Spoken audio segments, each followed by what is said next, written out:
February 3, 2026. Saif Gaddafi is discussing politics on the phone while his friend has just left to get food for the two of them. Isolated, hidden away from the world, nobody knew where he was. At least that's what he thought.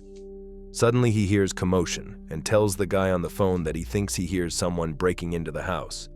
There was lots of shouting and chaos. The line cuts with no explanation. Shortly after, his friend returns with the food, only to find Saif lying in his own pool of blood, 7 gunshot wounds in his body, and all the CCTV cameras disarmed. This was how the regime's heir was assassinated by the US. How a calculated operation eliminated a threat so dangerous that American officials once canceled elections to halt his comeback. Saif al-Islam Gaddafi was the Western-educated son of Muammar Gaddafi, Libya's dictator for over 4 decades. But unlike his erratic father, Saif had a PhD from the London School of Economics, understood international politics, and spoke fluent English. This made him infinitely more dangerous. Muammar was brutal but isolated and unpredictable. Saif was calculating, sophisticated, and connected. He was seen as the exact same as his father, but with the potential to do way worse, a danger not just to Libya, but internationally. When Muammar was killed in October 2011, the world thought it was over. But Saif survived, captured in November 2011, sentenced to death in 2015, then mysteriously released in 2017. Then he vanished. No photos, no videos, assumed dead. But US intelligence never stopped watching.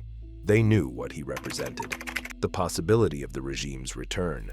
There was a fear that if Saif managed to regain control of Libya and have a position of utmost power, it would lead to even worse consequences than his father. For this reason, he was viewed as more dangerous than Muammar ever was. Here's why. Saif combined his father's ruthlessness with modern sophistication.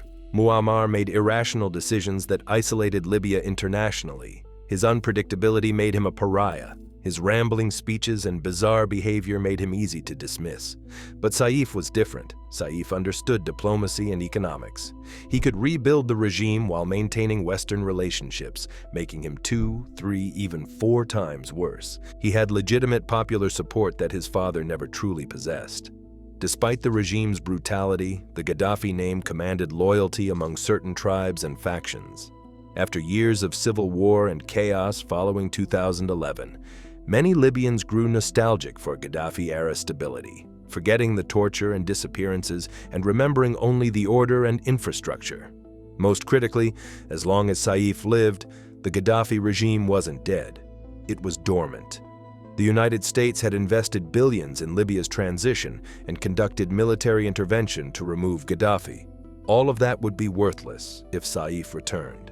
Every dollar spent, every diplomatic effort, every military operation would be undone by one man's return to power. If Saif got the same power and role as his father, Libya would face much harsher times, and there would be issues worldwide with his ruling. He would do what his father did, but way worse. Him existing was a threat, but him returning to the political scene would cause more havoc than ever. As we know, Saif vanished after being under fire and nobody knew where he was. The nation was torn down, fractured into competing governments and militia-controlled territories. The US wanted to help build it back up. The first step would be to install a person in power to run the country through legitimate democratic means. This was when they pushed Libya to hold elections in 2021. After all, Libya had never had a president. Their last ruler was Gaddafi himself, and before that it was a monarchy. Having a competent, democratically elected president was and is needed for Libya to move forward as a functioning state. The plan seemed perfect. Elections would establish legitimate governance, unify the fractured nation, and allow America to declare success in its Libya intervention. International observers would validate the process. The world would recognize the new government. Libya would finally turn the page on decades of dictatorship. Then came the shock nobody anticipated. What a coincidence that 2021 was also when, after several years of hiding and not being seen at all, and assumed dead, Saif Gaddafi emerged from the shadows running for presidency. This was very bad in the eyes of the US. After years of complete silence, the man sentenced to death wanted for war crimes by the International Criminal Court, who'd vanished into Libya's vast desert. He was back, running for president. The timing was devastating. The United States had demanded these elections. Washington had pressured Libyan factions to agree to the electoral process. Now those same elections threatened to restore the very regime they'd spent billions eliminating. Because everyone knew one fact: Saif would win by a landslide. It wouldn't even be close. Every poll confirmed it. Every analyst agreed. The Gaddafi name still had immense power in Libya. Tribal loyalties remained strong, particularly in regions that had benefited under Gaddafi rule. War-weary Libyans, desperate for stability, exhausted by years of militia conflicts and economic collapse, saw Saif as a return to order. They remembered the infrastructure projects, the oil wealth distribution, the functioning government, however oppressive it had been. For Washington, this was a nightmare scenario. Intelligence briefings became increasingly urgent. A Saif presidency would be catastrophic. He would consolidate power using his father's surviving networks, eliminate opponents systematically, and establish an authoritarianism that learned from Muammar's mistakes. It would be more efficient, more brutal, more stable, and therefore more permanent. It would be Gaddafi 2.0, a modern, educated, intelligent version of the same dictatorship. It would have been like Gaddafi never left. Everything America worked for, everything they'd invested in, everything they'd sacrificed would collapse overnight. This was when they had to shut down the elections completely. The December 2021 elections never happened. Libya's electoral commission indefinitely postponed them, officially citing legal challenges and technical issues with candidate eligibility. But here's the truth. They scrapped the whole thing because it would do the nation more harm than good. In fact, there wouldn't be any good from Saif being the sole leader. The international community, led by the United States, effectively canceled elections because democracy was producing the wrong result. The US made sure these elections didn't proceed after being the ones pushing Libya to have them. Think about the irony. America intervened in 2011 in the name of democracy and human rights. 10 years later, they prevented democratic elections because Libyans would elect someone Washington opposed. The message was clear. Libya could have democracy, but only with acceptable results. Since 2021, when everything was canceled, Saif went back into hiding. Nowhere to be seen, once again, rumors spreading. He may be dead. He may have fled to another country. Nobody knew for certain. But for American intelligence, everything changed after 2021. Before his presidential bid, Saif was a problem to manage, a potential future threat. After he nearly won an election, he became a threat requiring permanent elimination. Even with Muammar's death, it never truly felt like the regime was over. There was always the possibility of Saif turning up, which, as we saw in 2021, was close to happening. This proved it was a plan in the Gaddafi family. Any chance he got, he would try again to reclaim power. Fast forward to today, when Saif has now been confirmed 100% dead. Finally, proof and relief for not just Gaddafi's biggest haters, but for the US, for Libya, for everyone who wanted to move past this chapter. Why? Well, the only way the US saw Libya able to move forward was with a proper democratic structure, and that was impossible with Saif in the picture. He posed the same threats, and worse than his father. His very existence prevented Libya from establishing legitimate governance. So what was the solution? Either wait for him to die naturally, which they would never be 100% sure when or even if it happened, or take matters into their own hands and assassinate him to make sure Libya could move forward without problems. To put the whole Gaddafi chapter in the past, permanently. To finally be relieved that the whole situation is over for good, with no possibility of return. The US schemed a plan to eliminate him, which was successful as reports emerged on the 3rd of February 2026 that Saif was officially dead. Even though he was nowhere to be seen for years, hiding and isolated from the world in locations unknown to almost everyone, the US always finds a way. They have the resources, the intelligence networks, the patience to wait for the perfect opportunity. But executing this required inside knowledge that took years to develop. The US had been trying to locate and eliminate Saif for years. They managed to eventually get inside knowledge and bribed members of his inner circle, people from his own team who knew of his whereabouts. They gained access to hints and clues about where everything was located, from security systems to daily routines, so that the operation would be smooth and untraceable. Saif's team sold him out, and this was perfect for the US. The betrayal came from those closest to him, proving that loyalty has a price, and intelligence agencies have deep pockets. On February 3, 2026, Saif was in his home in Zintan with a friend.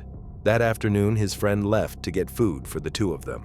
While alone, Saif was on the phone with someone talking politics, discussing the very future he'd been fighting to reclaim for over a decade.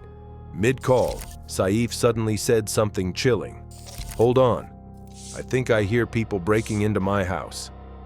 The line went quiet. 4 masked men had entered the property with military precision. Their first action wasn't finding Saif. It was rushing to the CCTV systems, disabling them, and erasing all footage to make sure nothing was seen.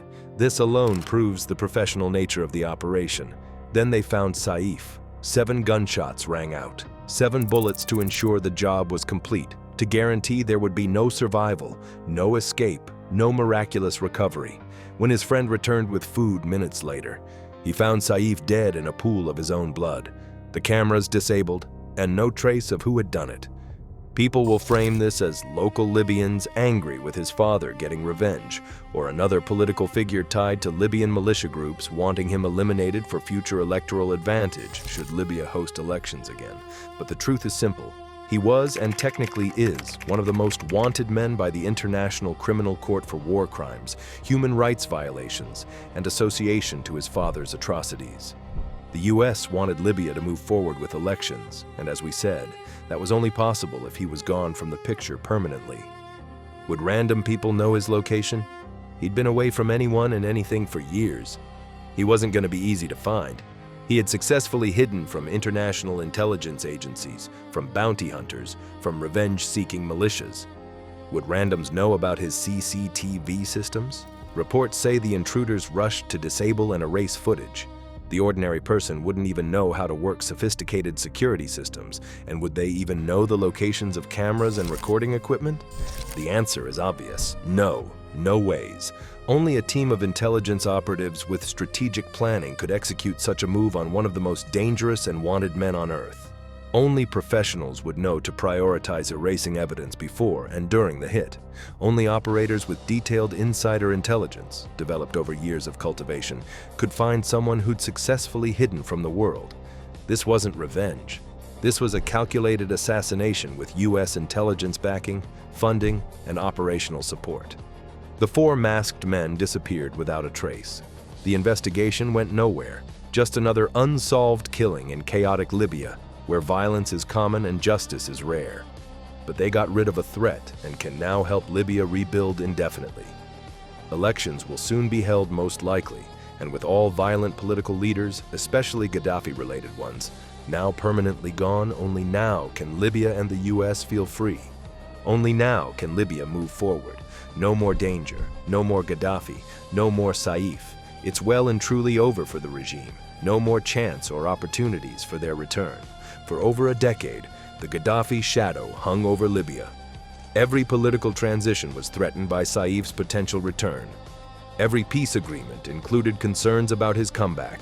Every election plan had to account for what happens if he resurfaces. Now that shadow is gone, permanently erased with 7 gunshots. The United States can continue investing without fear of everything being undone. Elections can proceed without the risk of regime restoration. The billions spent on Libya's transition are finally secure. The military intervention of 2011 can finally be considered complete. The United States orchestrated the assassination of a war criminal who'd become a political threat. They penetrated his security through years of patient intelligence work, turned his inner circle through bribes and pressure, and eliminated him with surgical precision. Some will argue this was justified, that Saif would have been a brutal dictator worse than his father. Others will see it as extrajudicial execution, proving America eliminates anyone threatening its interests, regardless of international law or democratic principles. The truth is both. Saif was genuinely dangerous, a legitimate threat to regional stability and human rights. But he was killed not for past crimes, but for future potential, specifically winning a democratic election that the people of Libya wanted. That phone call on February 3rd, "Hold on, I think I hear people breaking into my house." Those were the last words of a man whose existence threatened American interests. The line went quiet, 7 shots were fired, and with it, the Gaddafi era finally ended. Not through justice or democracy, but through 4 masked men who knew exactly where to find their target, exactly when he'd be vulnerable, exactly how to eliminate all evidence of who sent them, and exactly how many bullets it would take to close this chapter forever.